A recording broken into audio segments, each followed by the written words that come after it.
Shalom anak-anak ibu semuanya. Bagaimana kabarnya pagi ini? Pasti semuanya dalam keadaan sehat dan penuh dengan sukacita. Amin. Sebelum kita belajar pagi ini, marilah kita berdoa. Tuhan Yesus, terima kasih atas kasih-Mu kepada kami, sehingga masih diberi kesempatan untuk belajar firman-Mu melalui pelajaran agama.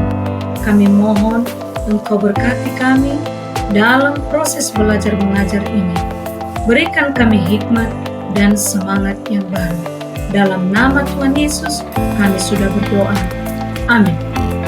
Pagi ini, kita belajar tentang nilai-nilai Kristiani menjadi pegangan hidup. Sekali lagi, nilai-nilai Kristiani menjadi pegangan hidup. Terambil dari Galatia pasal 5, ayat 22 sampai 26. Mari kita baca firman Tuhan ini bersama-sama ya. Tetapi buah roh ialah kasih, sukacita, damai sejahtera, kesabaran, kemurahan, kebaikan, kesetiaan, kelemah lembutan, penguasaan diri. Tidak ada hukum yang menentang hal-hal itu. Barang siapa menjadi milik Kristus Yesus, ia telah menyalibkan daging dengan segala hawa nafsu dan keinginannya. Jikalau kita hidup oleh roh, baiklah hidup kita juga dipimpin oleh roh. Dan janganlah kita gila hormat, janganlah kita saling menantang dan saling mendengki. Anak-anak ibu semuanya, adakah yang tahu arti nilai? Menurut Sprenger, nilai merupakan suatu tatanan yang dijadikan panduan dalam bersikap dalam situasi sosial tertentu. Dengan kata lain, nilai dapat diartikan: pertama, sesuatu yang diyakini oleh individu untuk menimbang dan memilih alternatif yang diyakini kebenarannya dan mendorong orang untuk mewujudkannya. Kedua, produk sosial yang diterima sebagai milik bersama dengan kelompoknya. Tiga, sebagai standar konseptual yang relatif stabil yang membimbing individu dalam menentukan tujuan yang ingin dicapai dalam rangka memenuhi kebutuhan psikologisnya.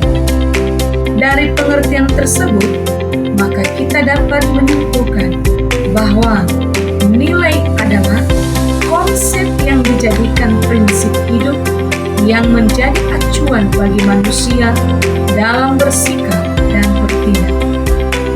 Sampai di sini, apakah anak-anak sudah memahami arti nilai? Pasti sudah ya. Nah, sekarang apakah arti nilai Kristiani? Nilai Kristiani adalah suatu tatanan yang dijadikan panduan oleh tiap orang Kristen untuk menimbang dan memilih alternatif keputusan hidupnya berdasarkan ajaran Tuhan Yesus. Dalam hidup dan pelayanannya, Yesus mengajarkan nilai-nilai yang menjadi panduan hidup orang beriman. Nilai-nilai itu tidak hanya diajarkan melalui kata-kata, tetapi juga dipraktekkannya dalam sikap dan tindakan. Bagaimanakah nilai-nilai Kristiani yang diajarkan oleh Alkitab? Pertama, mengasihi Tuhan dan sesama. Dalam Matius pasal 22 ayat 37-40, Yesus berkata, "Kasihilah Tuhan Allahmu dengan segenap hatimu, dan dengan segenap jiwamu, dan dengan segenap akal budimu. Itulah hukum yang terutama dan yang pertama. Dan hukum yang kedua yang sama dengan itu ialah, kasihilah sesamamu manusia seperti dirimu sendiri. Pada kedua hukum inilah tergantung seluruh hukum Taurat dan kitab para nabi." Mengasihi Tuhan artinya menyembahnya, dan melakukan ajarannya.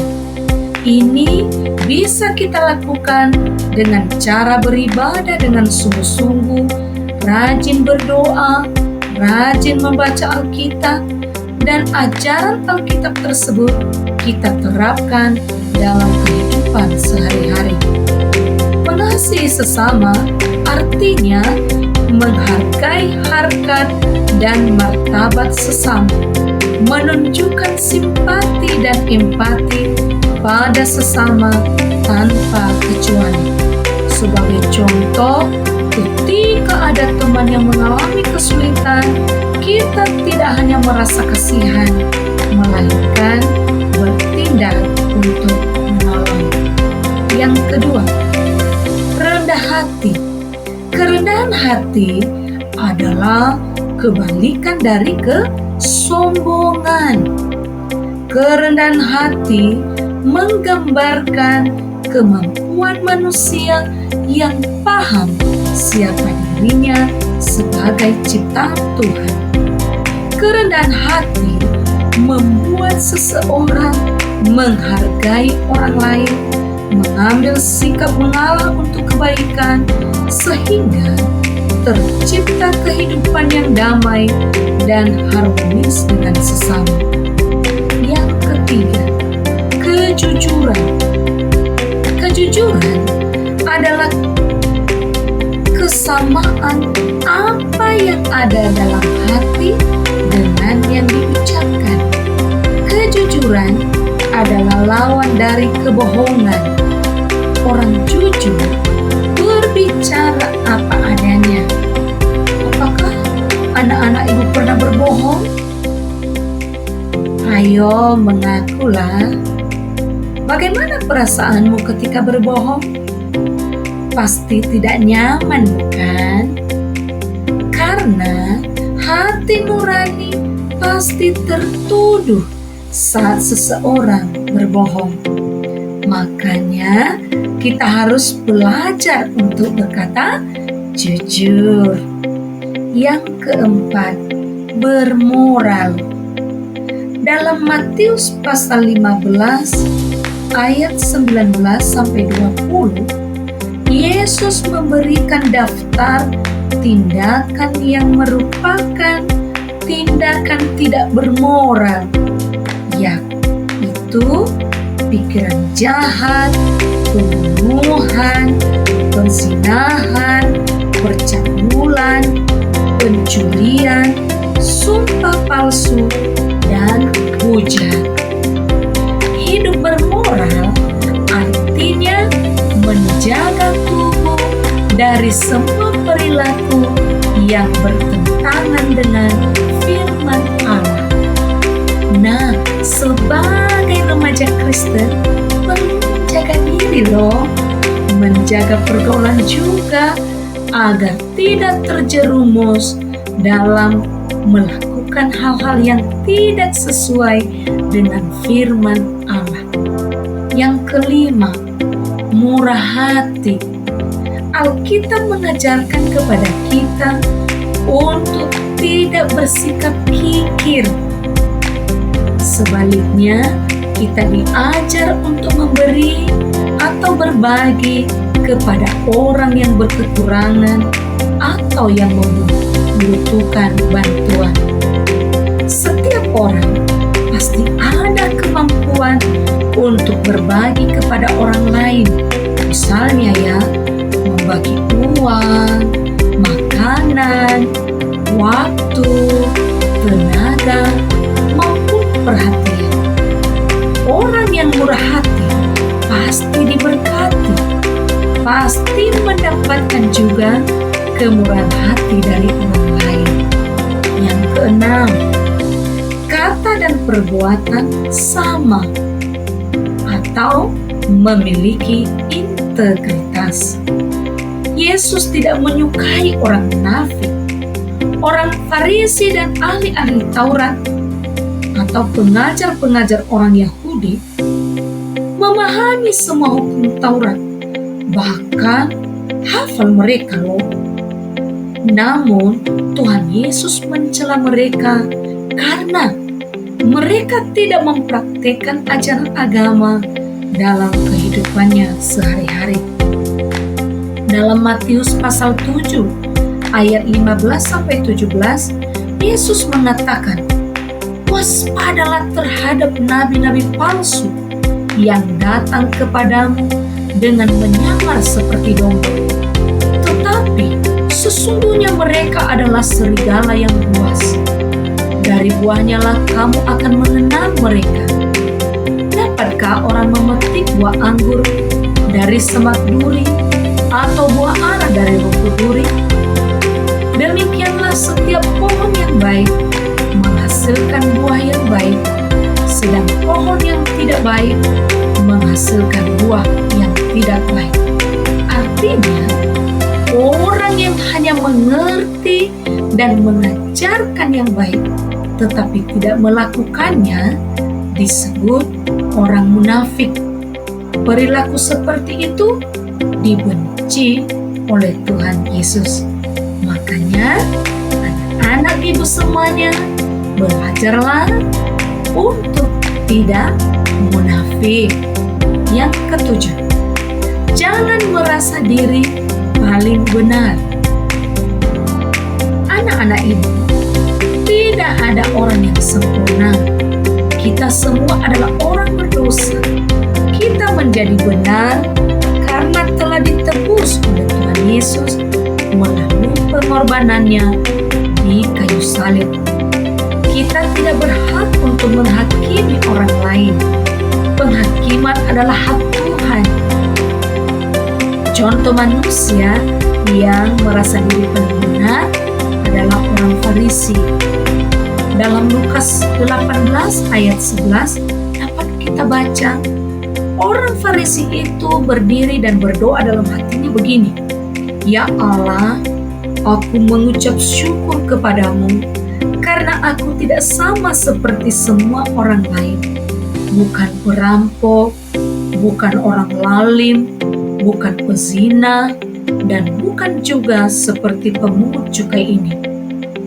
Orang yang merasa diri paling benar hidup dalam kesombongan, menganggap orang lain rendah, tidak mau menerima teguran maupun nasihat. Perilaku seperti ini tidak sesuai dengan kehendak Tuhan.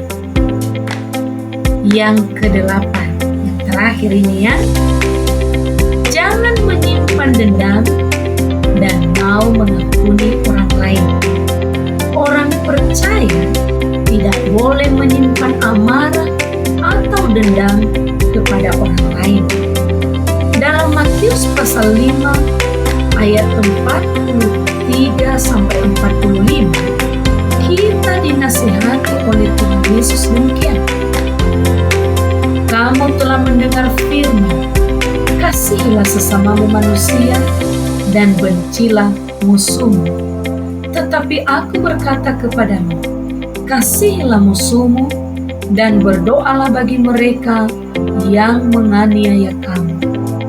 Karena dengan demikian, kamu menjadi anak-anak Bapamu yang di sorga, yang menerbitkan matahari bagi orang yang jahat dan orang yang baik, dan menurunkan hujan bagi orang yang benar dan orang yang tidak benar."